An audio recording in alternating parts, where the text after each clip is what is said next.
So welcome everybody to another review as read. Today we're talking about Knights of the Rose, a Dragonlance novel from the Warrior series, Volume 5 by Mr. Roland Green. So this story about Sir Priven of Terabot, and he's basically a person who has risen up from becoming a thief to be joining the highest order of knights in the land, the Knights of Solamnia. And each of the novels that feature him is basically him rising in rank in terms of the order. This is the third in the series, basically being the Knights of the Rose. Now, I will be reviewing this book as a standalone book, though. But take the note that he features in several other stories.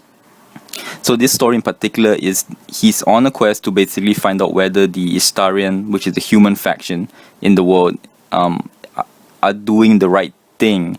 In terms of sending out tax soldiers to coerce, to a certain extent, the elves or paying their so-called back taxes. And so, because the Knights of Solamnia are honor bound to fight with the Istarians, he's finding out whether it's all justified. On top of that, on a personal note too, he's trying to basically prevent a war at all between the humans and the lesser races, being the elves, the Kender, the dwarves, and so on. So that's what the story is about. So let's first get into the cons of the book. The first major thing is it feels very disjointed, especially for the first 13 chapters of the book, of which there are 20 plus a prologue and epilogue. This comes about in terms of like movies, you would say that there are too many jump cuts. Like in terms of the book, you have short sections where a person's in a desert, then it will go to another character in a castle, then in another few pages it will jump to another character in the army camp. And the problem is that before you even get comfortable with one character or situation, you're thrown into another situation. So you're trying to keep your mind straight on all these characters and situations, of which I feel that the story would have been better served if there were longer sections. And another thing about it is that there are sections which I feel were not really needed for the story as a whole. It felt like Roland Green had written before small little ideas and thought like, oh, that would be cool in a novel, and he put it in here. Like example, one would be a birthday party for one of the main characters. Alright, where you have centaurs and Kender, getting drunk and everything, which was really cool. That amazingly, this is the extended situation, but it doesn't serve the story that much. You could easily got that part in with a short summary, and if the idea was to basically introduce and to give us more knowledge on this main character, it could have been just about the parts where she was interacting with people and the things that she did, rather than going about so many different situations, of which, like I said, I felt did not serve the story as a whole.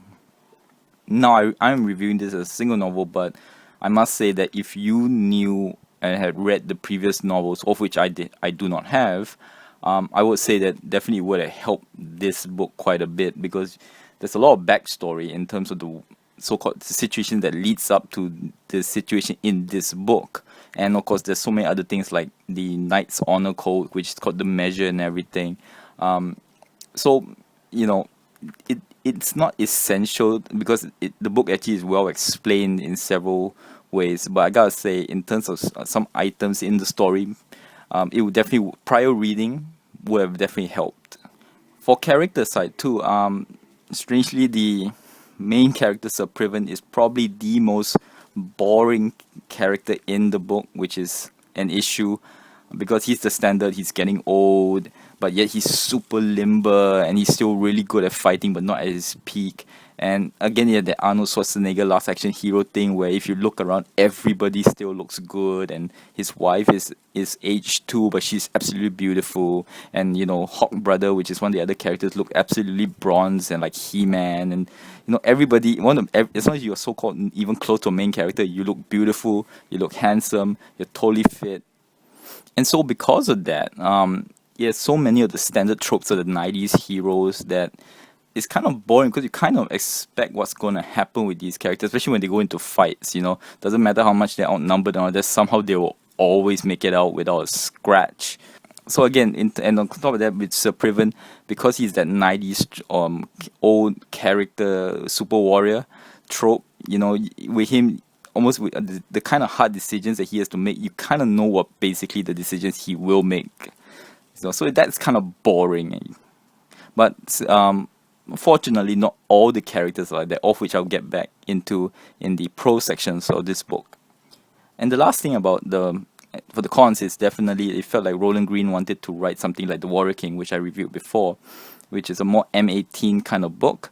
There was a lot of sections where he wrote about men and women relations in terms of the sexual nature and also of the terms of the fighting. You see, he wanted to kind of, he really felt like he wanted to move towards the more M18 side, but because obviously he was writing for TSR and Dragonlance, he had to tone it down. So with that, let's move on into prose of the book. Prose of the book actually starts from chapter 13 onwards, especially when basically the book stops its disjointed nature because most of the characters and the situations all converge into a siege situation. And so again, everybody's together, and because everybody's together, the story doesn't have to keep jumping from place to place, so the narrative basically can flow very well now. And you start to see all those relationships between each of the people pan out in that situation.